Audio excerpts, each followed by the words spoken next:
Praise the Lord. ദൈവത്തിൻ്റെ അതിപരിശുദ്ധ നാമം വാഴ്ത്തപ്പെടുമാറാകട്ടെ. ജോനാസ് തിയറിയുടെ പുതിയ വീഡിയോയിലേക്ക് എല്ലാവർക്കും സ്വാഗതം.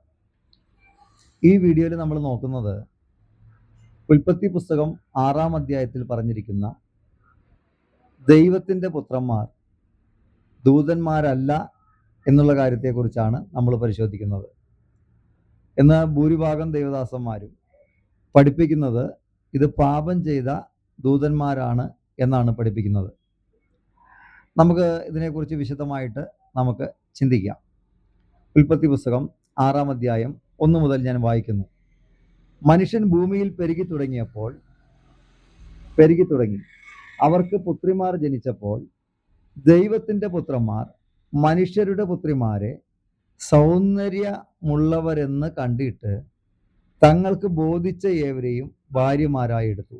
അപ്പോൾ ഇവിടെ മനുഷ്യരുടെ പുത്രിമാരുണ്ട്, ദൈവത്തിൻ്റെ പുത്രന്മാരുണ്ട്.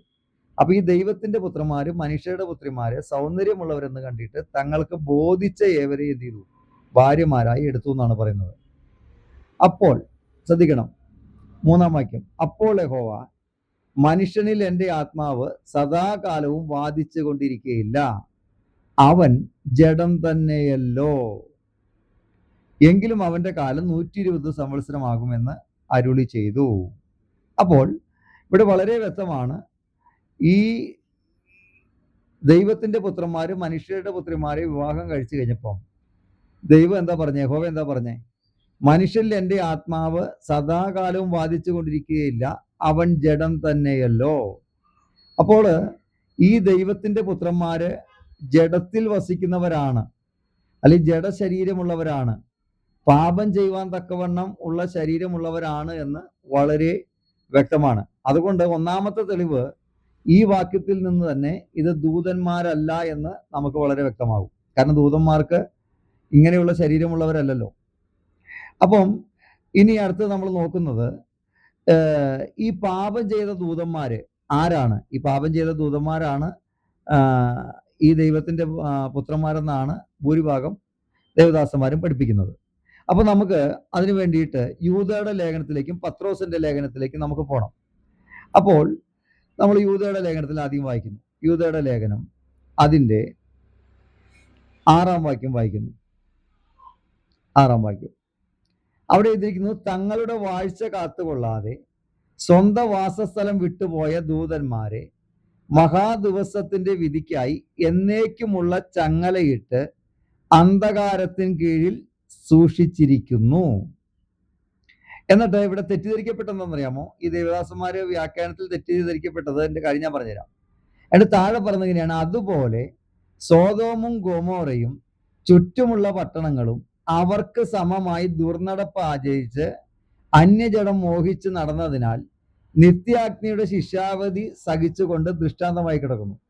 അപ്പൊ തൊട്ടുമുകളിൽ ഈ തങ്ങളുടെ വാഴ്ച കാത്തുകൊള്ളാതെ സ്വന്തം വാസസ്ഥലം വിട്ടുപോയ ദൂതന്മാരെ കുറിച്ച് പറയാണ്. അവിടെന്ന് പറയുന്ന മഹാദിവസത്തിന്റെ വിധിക്കായി എന്നേക്കുമുള്ള ചങ്ങലയിട്ട് അന്ധകാരത്തിന് കീഴിൽ സൂക്ഷിച്ചിരിക്കുന്നു എന്ന് പറഞ്ഞ് ഫുൾ സ്റ്റോപ്പാണ്. എന്നിട്ട് അടുത്ത കാര്യമാണ് ഇവിടെ പറയുന്നത്. പക്ഷെ ഇവര് പറയുന്നത് 6-ാം വാക്യത്തിന്റെ തുടർച്ചയാണ് 7-ാം വാക്യം എന്നാണ് ഈ പഠിപ്പിക്കുന്നത്. അവിടെയാണ് ഈ പ്രശ്നങ്ങൾ മൊത്തം ഉണ്ടായത്. അപ്പൊ നമുക്കത് എന്താണ്, അത് ആരെ കുറിച്ചാണ് ഈ പറയുന്നതെന്ന് നമുക്ക് നോക്കാം.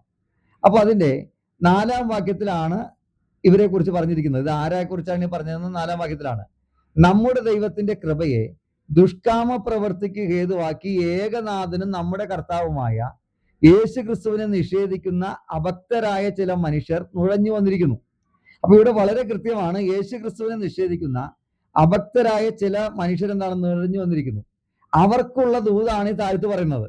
എന്നിട്ട് പറഞ്ഞ അവരുടെ ഈ ശിക്ഷാവിധി പണ്ട് തന്നെ എഴുതിയിരിക്കുന്നു. ആരുടെ? അതായത് യേശു ക്രിസ്തുവിനെ നിഷേധിക്കുന്ന അഭക്തരായ മനുഷ്യർക്കുള്ള ശിക്ഷാവിധിയാണ് പണ്ട് തന്നെ എഴുതിയിരിക്കുന്നത് എന്ന് പറഞ്ഞത്. എന്നിട്ട് പറയാണ്, നമ്മളോട് പറയണം, നിങ്ങളോ സകലവും ഒരിക്കൽ അറിഞ്ഞുവെങ്കിലും നിങ്ങളെ ഓർപ്പിപ്പാൻ ഞാൻ ഇച്ഛിക്കുന്നത് എന്തെന്നാൽ കർത്താവ് ജനത്തെ മിസ്രൈമിൽ നിന്ന് രക്ഷിച്ചിട്ടും വിശ്വസിക്കാത്തവരെ പിന്നത്തേതിൽ നശിപ്പിച്ചു. എന്നിട്ട് എന്നിട്ടാണ് പറയുന്നത്, തങ്ങളുടെ വാഴ്ച കാത്തുകൊള്ളാതെ സ്വന്തം വാസസ്ഥലം വിട്ടുപോയ ദൂതന്മാരെ മഹാദിവസത്തിന്റെ വിധിക്കായി എന്നേക്കുമുള്ള ചങ്ങലയിട്ട് അന്ധകാരത്തിന് കീഴിൽ സൂക്ഷിച്ചിരിക്കുന്നു. അപ്പോൾ ഇവിടെ വളരെ വ്യക്തമാണ്, ഈ പാപം ചെയ്ത ദൂതന്മാരെ ഫ്രീ ആയിട്ട് സ്വതന്ത്രമായിട്ട് വിട്ടേക്കല്ല. അവരെന്താണ് ചെയ്തത്? മഹാദിവസത്തിന്റെ വിധിക്കായി എന്നേക്കുമുള്ള ചങ്ങലയ്ക്ക് ഇട്ട് അന്ധകാരത്തിന് കീഴിൽ സൂക്ഷിച്ചിരിക്കുകയാണ്. അപ്പൊ പിന്നെ അവർക്ക് എന്തില്ല? ഈ ഭൂമിയിൽ യാതൊരു റോളും ഇപ്പൊ ഇല്ല. ഈ പാപം ചെയ്ത ദൂതന്മാർ ആരാണെന്ന് നമുക്ക് പഠിക്കാം. അപ്പം അവർക്ക് പിന്നെന്താണ്? ഈ ഭൂമിയിൽ എന്തില്ല? യാതൊരു റോളും ഇല്ല. എന്നിട്ടാണ് പറയുന്നത് അതുപോലെ സോദോമും ഗോമോറയും. അപ്പൊ ഈ കാര്യം ഇവിടെ 6-ാം വാക്യത്തിൽ അവസാനിപ്പിച്ചു. ദൂതന്മാരെ കുറിച്ച് പറഞ്ഞിട്ട് അവസാനിപ്പിച്ചേക്കുക. എന്നിട്ടാണ് പറഞ്ഞത് അതുപോലെ സോദോമും ഗോമോറയും ചുറ്റുമുള്ള പട്ടണങ്ങളും അവർക്ക് സമമായി ദുർനടപ്പാചരിച്ച് അന്യജടം മോഹിച്ച് നടന്നതിനാൽ നിത്യാഗ്നിയുടെ ശിക്ഷാവിധി സഹിച്ചുകൊണ്ട് ദൃഷ്ടാന്തമായി കിടക്കുന്നു. ഇതാരെ കുറിച്ചാണ് പറയുന്നത്? യേശു ക്രിസ്തുവിനെ നിഷേധിക്കുന്ന അഭക്തരായ മനുഷ്യരെ കുറിച്ച് പറയുകയാണ്.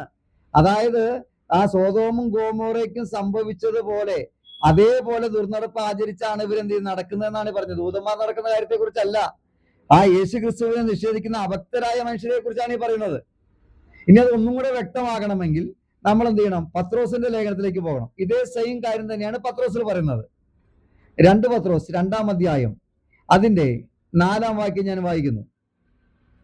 അവിടെ എഴുതിയിരിക്കുന്നു, പാപം ചെയ്ത ദൂതന്മാരെ ദൈവം ആദരിക്കാതെ അന്ധതമസിന്റെ ചങ്ങലയിട്ട് നരകത്തിലാക്കി ന്യായവിധിക്കായി കാപ്പാനേൽപ്പിക്കുകയും. ഇവിടെ വളരെ കൃത്യമാണ്. പാപം ചെയ്ത ദൂതന്മാരെ ദൈവം ചെയ്തൊക്കെയാണ് ആദരിക്കാതെ അന്ധതമസിന്റെ ചങ്ങലക്കിട്ട് നരകത്തിലാക്കി ന്യായവിധിക്കായി കാപ്പാനേൽപ്പിച്ചു എന്ന്. അപ്പൊ ഇനി ന്യായവിധി സമയത്ത് മാത്രമേ ഇവരെ കൊണ്ടുവരുള്ളൂ. അപ്പോൾ ഈ പാപം ചെയ്ത ദൂതന്മാർക്ക് എന്തില്ല? ഈ ലോകത്തിൽ ഇപ്പോൾ യാതൊരു റോളുമില്ല. ഇവിടെയും ആരെ കുറിച്ചാ പറഞ്ഞു വരുന്നത്? ഇവിടെ ദുരുപദേശക്കാരെ കുറിച്ച്, ദുരുപദേഷ്ടക്കന്മാരെ കുറിച്ചാണ് ഈ പത്രോസ് പറഞ്ഞു വരുന്നത്. ശ്രദ്ധിച്ചോ, പത്രോസ് 2:1 ഞാൻ വായിക്കുക. എന്നാൽ കള്ളപ്രവാചകന്മാരും ജനത്തിന്റെ ഇടയിലുണ്ടായിരുന്നു, അങ്ങനെ നിങ്ങളുടെ ഇടയിലും ദുരുപദേഷ്ടക്കന്മാർ ഉണ്ടാകും. കേട്ടോ, ദുരുപദേഷ്ടക്കന്മാരെ കുറിച്ച് പറയുന്നേ. അവർ നാശകരമായ മതഭേദങ്ങളെ നിഴയിച്ച് തങ്ങളെ വിലയ്ക്ക് വാങ്ങിയ നാഥനെ തള്ളിപ്പറഞ്ഞ് തങ്ങൾക്ക് തന്നെ ശീഘ്രനാശം വരുത്തും. എന്നിട്ട് പറയണ അവരുടെ ദുഷ്കാമ പ്രവൃത്തി പലരും അനുകരിക്കും, അവർ നിമിത്തം സത്യമാർഗം ദുഷിക്കപ്പെടും. ഇവിടെ ദുരുപദേഷ്ടകന്മാരെ കുറിച്ചാണ് പറയുന്നത്. എന്നിട്ടാണ് പറയുന്നത്, എന്നിട്ട് പറയുന്നത് 3-ാം വാക്യം, അവർ ദ്രവ്യാഗ്രഹത്തിൽ കൗശലവാക്ക് പറഞ്ഞ് നിങ്ങളെ വാണിഭമാക്കും, അവർക്ക് പൂർവകാലം മുതൽ ന്യായവിധി താമസിയാതെ വരുന്നു, അവരുടെ നാശം ഉറങ്ങുന്നതുമില്ല. എന്നിട്ടാണ് പറയുന്നത്, പാപം ചെയ്ത ദൂതന്മാരെ ദൈവം ആദരിക്കാതെ അന്ധതമസിൽ ചങ്ങലക്കിട്ട് നരകത്തിലാക്കി ആ ന്യായവിധിക്കായി കാപ്പാൻ ഏൽപ്പിച്ചേക്ക്, അതുപോലെ അവർക്ക് ന്യായവിധി വരുന്നേ പറഞ്ഞത്. എന്നിട്ട് പിന്നെ പറഞ്ഞു, പുരാതന ലോകത്തെ ആദരിക്കാതെ ഭക്തികെട്ടവരുടെ ലോകത്തിൽ ജലപ്രളയം വരുത്തിയപ്പോൾ നീതിപ്രസംഗിയായ നോഹയെ 7 പേരോടുകൂടെ പാലിക്കുകയും സോദോം ഗോമോറ എന്ന പട്ടണങ്ങളെ ഭസ്മീകരിച്ച് ഉന്മൂലനാശത്താൽ ന്യായം വിധിച്ച് മേലാൽ ഭക്തികെട്ട് നടക്കുന്നവർക്ക് ദൃഷ്ടാന്തമാക്കി വെക്കുകയും. കണ്ടോ? എന്നിട്ട് പിന്നെ അധർമ്മികളുടെ ഇടയിൽ വസിച്ചിരിക്കുമ്പോൾ നാൾതോറും അധർമ്മ പ്രവൃത്തി കണ്ടും കേട്ടു എന്ന് പറഞ്ഞാൽ പഴയ നിയമത്തിലെ ഓരോ കാര്യങ്ങളെടുത്ത് ദുരുപദേശന്മാർക്ക് വരുന്ന ശിക്ഷാവിധിയെ കുറിച്ചാണ് ഇവിടെ പറയുന്നത്. അപ്പൊ അതേപോലെ പാപം ചെയ്ത ദൂതന്മാർക്ക് വന്ന ശിക്ഷാവിധി ഈ ദുരുപദേഷ്ടക്കന്മാർക്ക് വരും. അല്ലെങ്കിൽ യേശു ക്രിസ്തുവിനെ നിഷേധിക്കുന്ന ആ അഭക്തരായ മനുഷ്യർക്ക് ഈ നാശം വരുമെന്ന് ചൂണ്ടിക്കാണിക്കാൻ വേണ്ടിയാണ് യൂദയും അതേപോലെ പത്രോസ് ലേഖനം എഴുതുന്നത്. അപ്പോൾ നമ്മൾ കണ്ടു, പാപം ചെയ്ത ദൂതന്മാരെ അന്ധതമസിന്റെ ചങ്ങലക്ക് ഇട്ടിട്ട് എന്ത് ചെയ്തേക്കാണ്?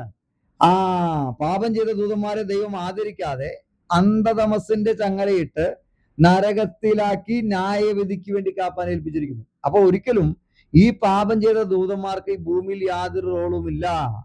അതുകൊണ്ട് ഉൽപ്പത്തി പുസ്തകം 6-ാം അധ്യായത്തിലെ ദൈവത്തിന്റെ ദൂതന്മാർ ഒരിക്കലും എന്തല്ല? ദൂതന്മാരല്ല എന്ന് വളരെ വ്യക്തമാണ്. ഇനി അടുത്ത തെളിവ്, കർത്താവ് പറഞ്ഞൊരു തെളിവ് നമുക്ക് നോക്കാം. കർത്താവ് പറഞ്ഞൊരു തെളിവ് മത്തായി സുവിശേഷം അതിന്റെ 22-ാം അധ്യായം 29-30 വാക്യങ്ങളിലാണ്. അവിടെ ഇത് എഴുതിയിരിക്കുന്നത് എങ്ങനെയാണ്? അതിന് യേശു ഉത്തരം പറഞ്ഞത്, നിങ്ങൾ തിരുവെഴുത്തുകളെയും ദൈവശക്തിയെയും അറിയായക കൊണ്ട് തെറ്റിപ്പോകുന്നു. അപ്പൊ വളരെ കൃത്യമാണ്, തിരുവെഴുത്തിലെയും ദൈവശക്തിയെ അറിഞ്ഞില്ലെങ്കിൽ നമ്മൾ തെറ്റിപ്പോകാൻ സാധ്യതയുണ്ട്. എന്നിട്ട് യേശു പറയാണ്, പുനരുദ്ധാനത്തിൽ അവർ വിവാഹം കഴിക്കുന്നില്ല, വിവാഹത്തിന് കൊടുക്കപ്പെടുന്നുമില്ല, സ്വർഗത്തിലെ ദൂതന്മാരെ പോലെ ആകുന്നു. ഇവിടുത്തെ സന്ദർഭം നമുക്കറിയാം. ഇവിടെ പരീശന്മാര് യേശുവിനോട് ഒരു ചോദ്യം ചോദിക്കുകയാണ്. ഈ ദേവര വിവാഹം എന്ന് പറഞ്ഞാൽ പഴയ നിയമത്തിൽ മോശ കൽപ്പിച്ചൊരു പ്രമാണമാണത്, ഒരു നിയമമാണത്. ദേവര വിവാഹം എന്ന് പറഞ്ഞാൽ ഒരുത്തൻ വിവാഹം കഴിച്ചു, അങ്ങനെ അവൻ കുഞ്ഞുങ്ങളില്ലാതെ മരിച്ചു പോയാൽ അവന്റെ സഹോദരൻ എന്ത് ചെയ്യണം? ഈ സ്ത്രീയെ കല്യാണം കഴിക്കണം. അങ്ങനെ ഈ മരിച്ചുപോയ സഹോദരന് വേണ്ടി കുഞ്ഞുങ്ങളെ ജനിപ്പിക്കണം. അപ്പൊ അങ്ങനെ പരീശന്മാര് പറയാണ്, 7 സഹോദരന്മാരുണ്ടായിരുന്നു, 7 പേരും ചെയ്തു കല്യാണം കഴിച്ചു. അങ്ങനെ എന്ത് ചെയ്തു? 7 പേരും കുഞ്ഞുങ്ങളില്ലാതെ മരിച്ചുപോയി. അവസാനം സ്ത്രീ മരിച്ചു. അപ്പോൾ ഈ പുനരുദ്ധാനത്തില് ഈ സ്ത്രീയുടെ ഭർത്താവ് ആരായിരിക്കും എന്ന് യേശുവിനോട് എന്ത് ചെയ്യാണ്? ചോദിക്കുകയാണ്. അപ്പൊ അതിന് യേശു പറഞ്ഞ മറുപടിയാണ്, പുനരുദ്ധാനത്തിൽ അവർ വിവാഹം ചെയ്യുന്നില്ല, വിവാഹം കഴിക്കുന്നില്ല, വിവാഹത്തിന് കൊടുക്കപ്പെടുന്നില്ല, സ്വർഗത്തിലെ ദൂതന്മാരെ പോലെ അത്രയാകുന്നു. അപ്പൊ സ്വർഗത്തിലെ ദൂതന്മാർ വിവാഹം കഴിക്കുന്നുമില്ല, വിവാഹത്തിന് കൊടുക്കപ്പെടുന്നില്ല എന്ന്. അപ്പൊ വളരെ കൃത്യമായ മറുപടിയാണ്. ഒരിക്കലും ഉൽപ്പത്തി പുസ്തകം 6-ാം അധ്യായത്തിലെ ദൈവത്തിന്റെ പുത്രന്മാർ ദൂതന്മാരല്ല എന്ന് വളരെ വ്യക്തമാണ്. ആമേൻ. നിങ്ങൾക്കത് കൃത്യമായിട്ട് മനസ്സിലായെന്ന് വിചാരിക്കുന്നു. പിന്നെ ഈ പുതിയ വീഡിയോ ആയിട്ട് നമുക്ക് അടുത്ത ദിവസങ്ങൾ വരാം. കർത്താവ് നമ്മളെല്ലാവരെയും അനുഗ്രഹിക്കുമാറാകട്ടെ. Praise the Lord.